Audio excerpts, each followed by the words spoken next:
Bom dia, senhor José Carlos, muito obrigada por receber a gente. Vamos começar essa entrevista falando um pouco da sua trajetória profissional. O senhor é engenheiro florestal, uma das primeiras atuações profissionais foi no Instituto Estadual de Florestas de Minas Gerais. Depois o senhor retornou ao órgão, como diretor. Então, queria que o senhor falasse um pouco sobre essa experiência, em como ela foi fundamental na sua carreira. Bom dia. Para mim foi uma experiência extremamente proveitosa.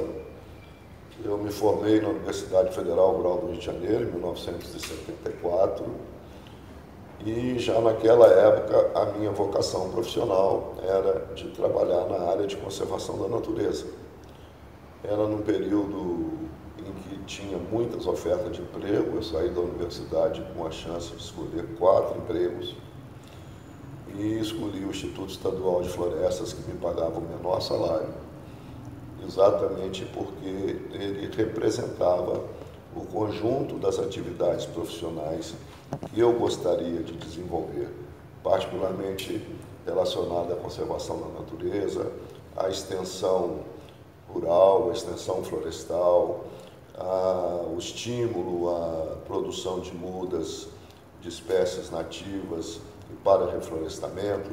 Então, como essa era a minha vocação logo depois de formado, o Instituto Estadual de Florestas foi a instituição que me ofereceu as melhores oportunidades em relação àquilo que eu desejava fazer como um profissional da engenharia florestal. Então, logo eu entrei no Instituto Estadual de Florestas, eu fui designado para trabalhar no escritório de Governador Valadares.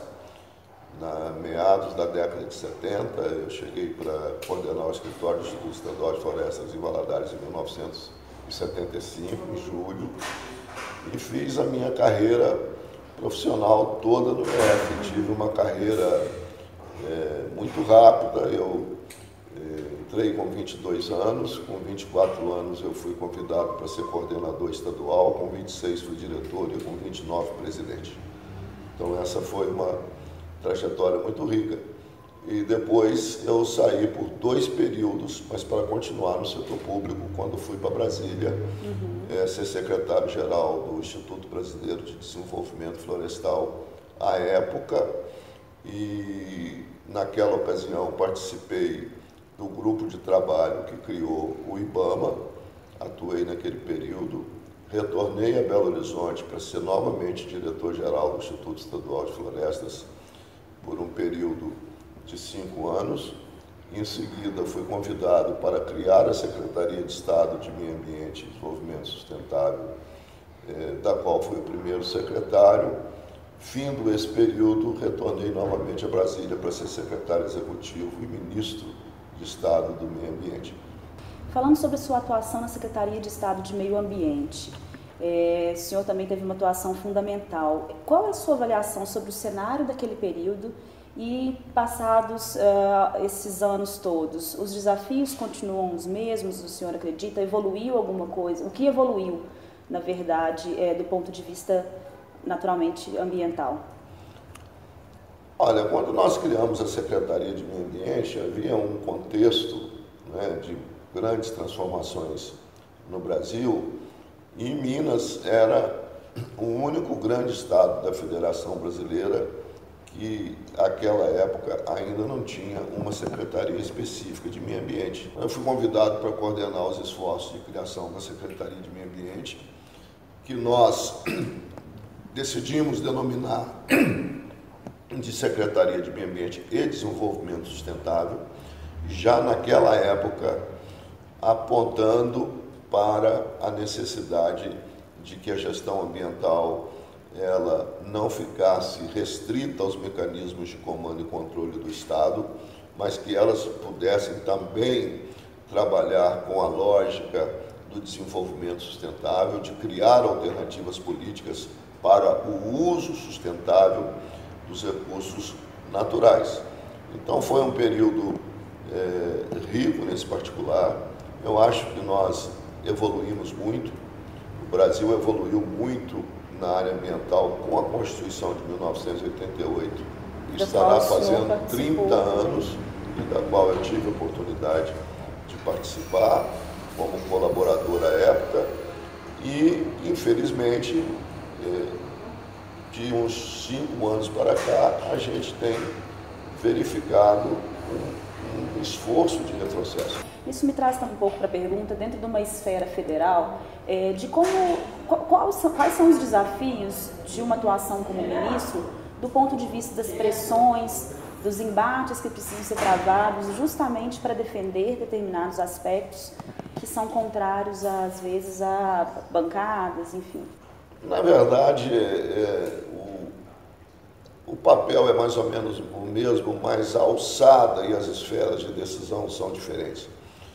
O ministro de Estado trabalha mais no plano estratégico, ele trabalha mais na formulação e na concepção de políticas, enquanto que um secretário de Estado opera mais no nível prático.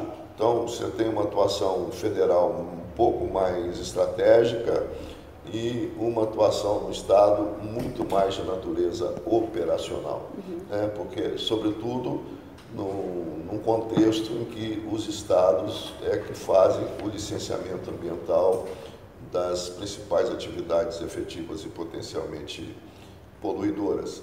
Então, essa é uma diferença. Embora no nível federal, como o licenciamento das atividades que requerem atuação do governo federal é feita pelo IBAMA, você também acaba se defrontando com pressões e contrapressões do licenciamento dos grandes empreendimentos.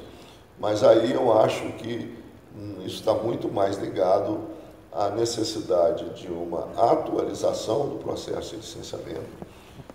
Nós temos um licenciamento, no meu entendimento, ainda muito cartorial, que gera muito embates, gera muito conflitos, porque nós, ao invés de ter um modelo de gestão mais holística, mais integrado, mais sistêmico, nós acabamos fazendo uma gestão muito segmentada, muito compartimentalizada. Então eu digo que funciona mais ou menos da seguinte maneira: você cria o Ministério do Meio Ambiente, ou, no nosso caso, em Minas Gerais, você cria uma Secretaria de Meio Ambiente para proteger o meio ambiente, obviamente, e isso funciona como se todas as demais secretarias estivessem desobrigadas de proteger o meio ambiente.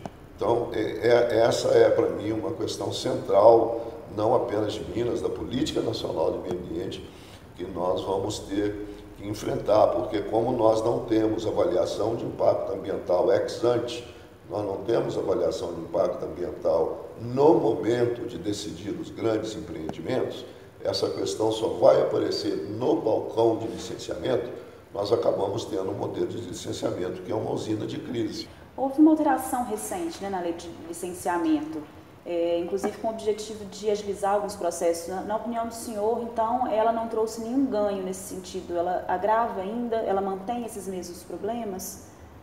Eu acho que o esforço que tem sido feito em Minas e que deve ser louvado pela necessidade de aprimorar os mecanismos de gestão e de licenciamento, e o projeto de lei que está tramitando no Congresso, que é um projeto de lei horroroso em relação àquilo que nós achamos que precisa ser feito para melhorar o licenciamento, ele não ataca essa questão que eu coloquei, que eu considero crucial, que é introduzir avaliação de impacto ambiental ex ante, introduzir avaliação de impacto ambiental no momento em que se decide a viabilidade do empreendimento. Ora, se você pensa no modelo de gestão ambiental realmente condizente com o princípio do desenvolvimento sustentável, você não pode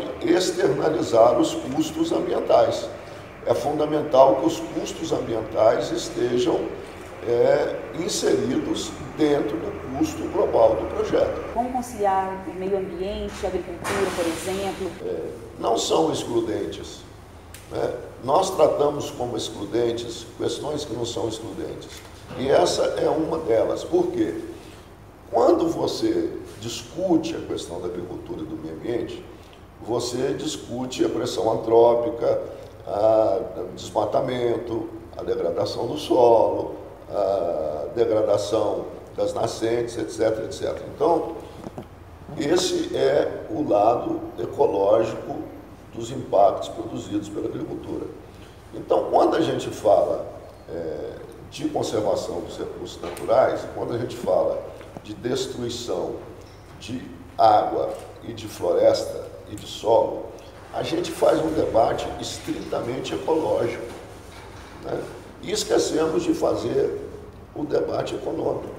Então, é óbvio que a destruição das florestas e dos recursos hídricos, por si só, produz impactos ambientais extremamente negativos. Mas há um detalhe que raramente nós discutimos. Não é possível fazer agricultura sem solo e água. Então, aqui está a grande questão. Conservar solo e água é tão importante para o proprietário rural quanto para qualquer ambientalista. Queria que o senhor falasse sobre o novo Código Florestal. Olha, o novo Código Florestal, ele foi muito polêmico. Foi polêmico até porque ele ficou sob o ataque desse falso dilema que eu menciono. Então, houve uma polarização extremamente grande entre ruralistas e ambientalistas, e com isso nós perdemos a oportunidade de discutir mecanismos mais adequados de política florestal. A crítica que eu faço ao Código Florestal é que ele é muito mais um código de uso da terra do que um código de florestas propriamente dito. Porque o que foi o grande embate do Código Florestal?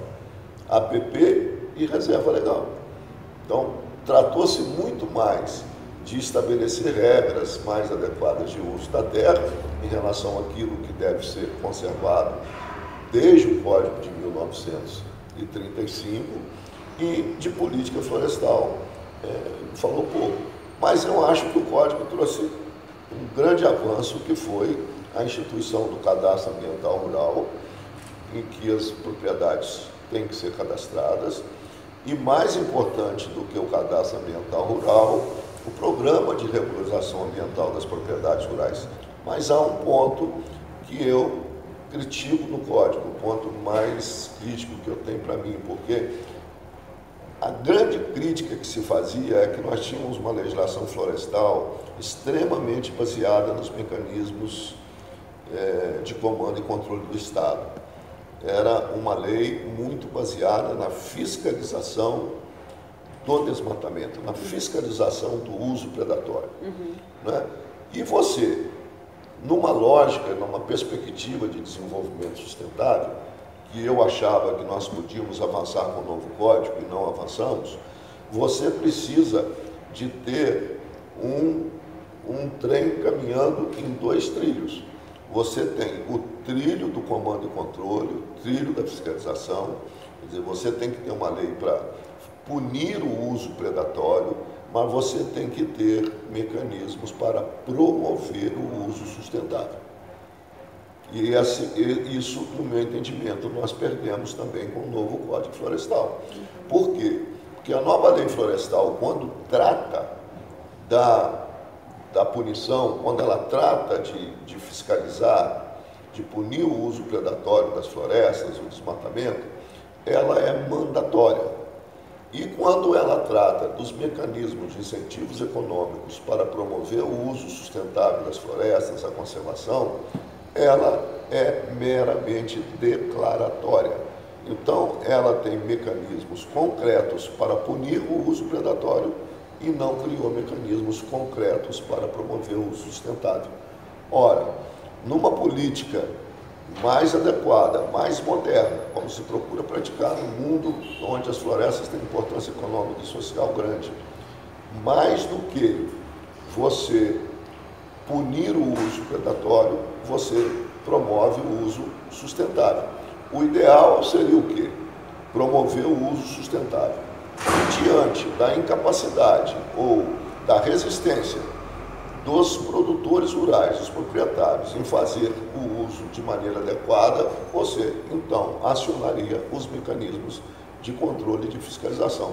Isso, infelizmente, no meu entendimento, não ficou bem resolvido e continua sendo uma questão que o Brasil terá que enfrentar no futuro para ter uma política florestal mais moderna, sobretudo num país onde quase metade do seu território, a despeito de todo o desmatamento, ainda tem algum tipo de cobertura florestal, um país que tem 1/3 das florestas tropicais do mundo remanescentes no seu território, e nunca deixando de esquecer que nós somos o único país do mundo que tem nome de árvore.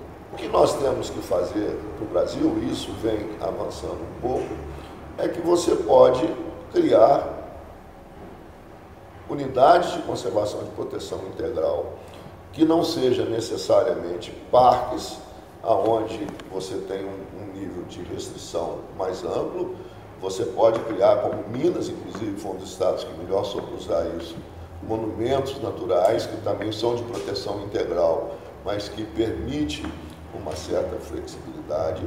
Você pode criar unidades de uso sustentável, que são as reservas de desenvolvimento sustentável, as reservas extrativistas, as florestas nacionais ou estaduais, mas é preciso ficar claro que em algumas circunstâncias, em razão da necessidade de proteger áreas ecologicamente muito sensíveis, será inevitável continuar criando áreas de proteção integral.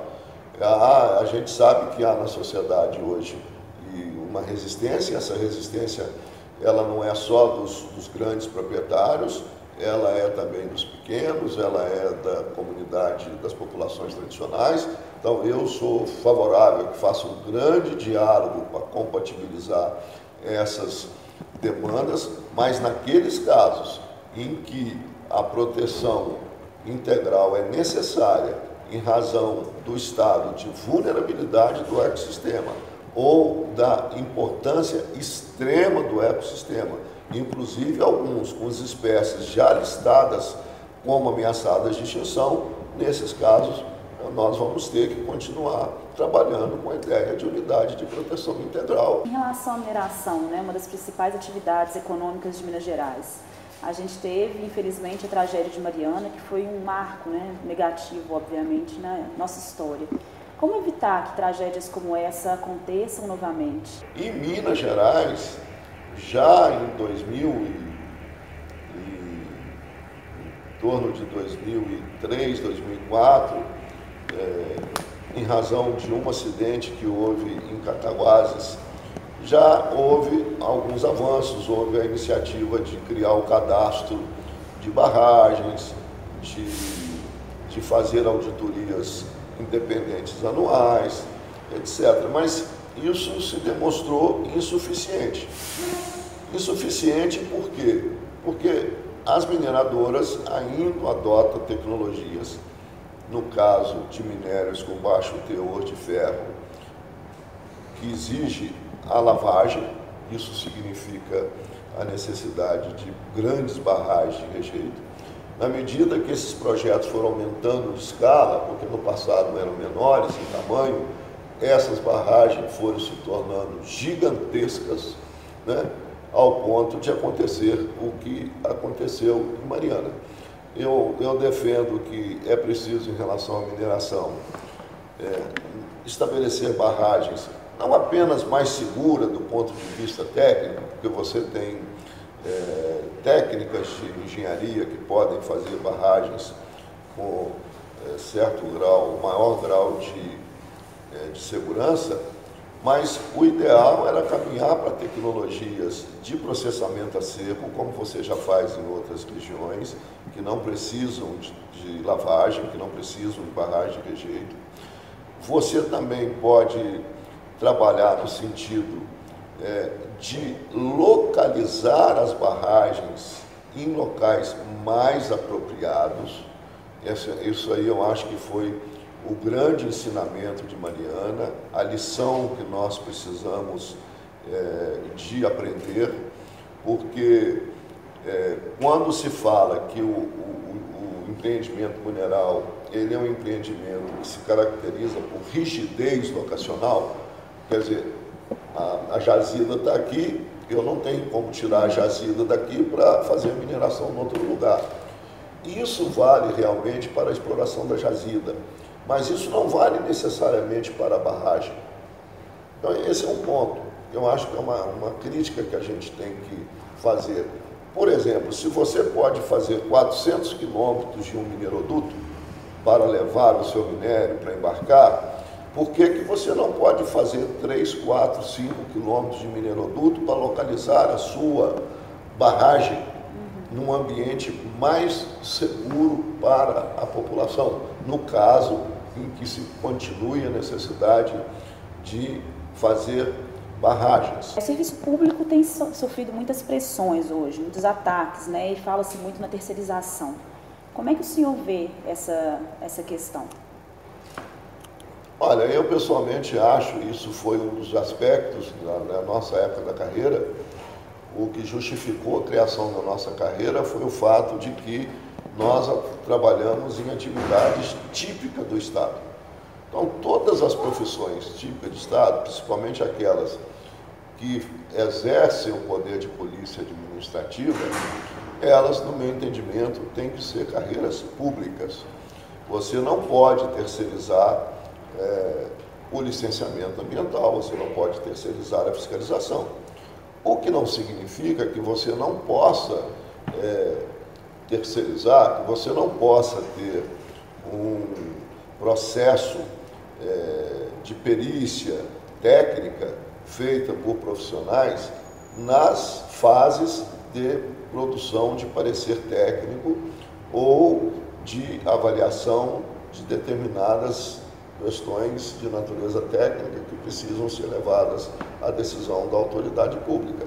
Mas, definitivamente, os profissionais encarregados do licenciamento, aqueles que vão praticar os atos de gestão representando o poder público, no meu entendimento, jamais devem ser terceirizados. E para encerrar a nossa entrevista, eu queria saber que mensagem que o senhor gostaria de deixar para os servidores do meio ambiente, as pessoas que exerceram ou exercem algumas das atividades que o senhor também exerceu. Quando a gente fala de meio ambiente, é da vida que nós estamos falando. Essa que é a questão central. Quem trabalha para proteger o meio ambiente, trabalha para proteger a vida, trabalha para proteger um ambiente no qual a vida se manifesta. Então, não pode ter uma tarefa tão nobre do que essa que os técnicos e os profissionais que atuam na área do meio ambiente podem realizar. Então, eu sou otimista, acho que nós vivemos um momento difícil, como eu já mencionei aqui, nós vivemos um momento de muito questionamento sobre importantes conquistas da gestão ambiental brasileira feita no passado recente, mas também, por outro lado, percebo que temos uma sociedade atenta, mobilizada. A gestão ambiental necessariamente tem que continuar investindo nos mecanismos de gestão colegiada e participativa para abrir espaço à participação da sociedade civil, para dialogar com os empreendedores, de tal maneira que, aperfeiçoando a legislação, nós possamos criar um ambiente no qual o país possa realmente se caracterizar por um novo modelo de desenvolvimento que faça a transição do modelo de desenvolvimento em bases ainda predatórias, com o uso predatório dos recursos naturais, com poluição, para um modelo de uso sustentável, como você encontra já em várias outras economias mais desenvolvidas do mundo. E isso pressupõe uma articulação cada vez mais estreita dos órgãos ambientais, dos profissionais que atuam nos órgãos ambientais, com a sociedade.